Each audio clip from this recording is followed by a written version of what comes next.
welcome to the new Day in Washington. This new Disability Policy Blogcast follows along the lines of the original podcast in exploring and discussing issues of interest to the disability community, albeit in a new format. Each episode will look at disability policy, legislation, regulations, and other disability-related news media or articles. I'm your host, Dayal Muhammad, working to make sure you stay informed. This episode will look at education. Recently, the U.S. Department of Education announced that it was rethinking how it determines success for the 6.5 million students with disabilities in the public education system.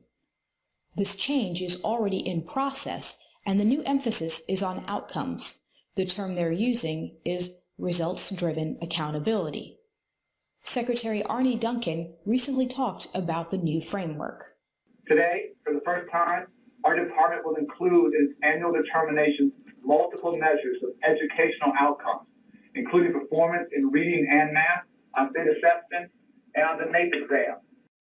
You see, until now, the department's primary focus on determining whether states were meeting IDEA requirements was through procedural compliance. Now, what that means is they were looking at things such as the timeliness of student assessments, the timelines for evaluation, the quality of data collected, due process hearings, basically technical requirements, compliance. However, as you know, compliance doesn't necessarily reflect how well students with disabilities are actually doing within schools. Under the older compliance measures, 38 states met IDEA requirements. And, as you can see, under the newer outcome measures, which look at things like participation in state assessments, proficiency gaps, and performance in reading and math on the NAEP tests, only 18 states meet IDEA requirements. One of the reasons for this change to outcome-based measures is because of the recent results from one of the NAEP tests.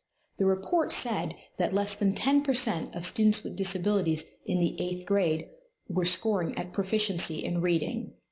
Less than 10%. Now, a number of folks have already commented online that one can't expect students with disabilities to perform at the same grade level as their peers.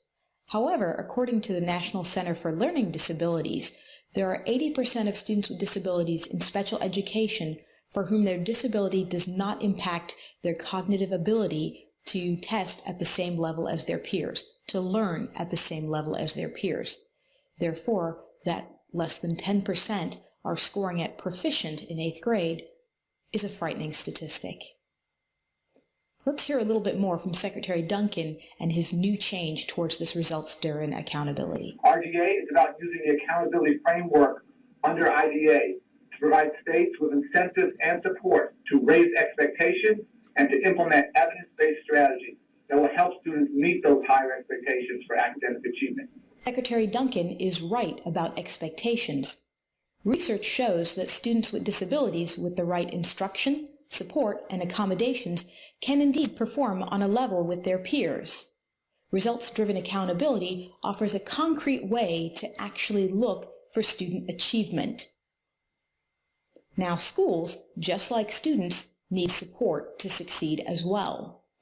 As such, the U.S. Department of Education has committed $50 million over the next 5 years to help make sure that states can meet the new IDEA requirement.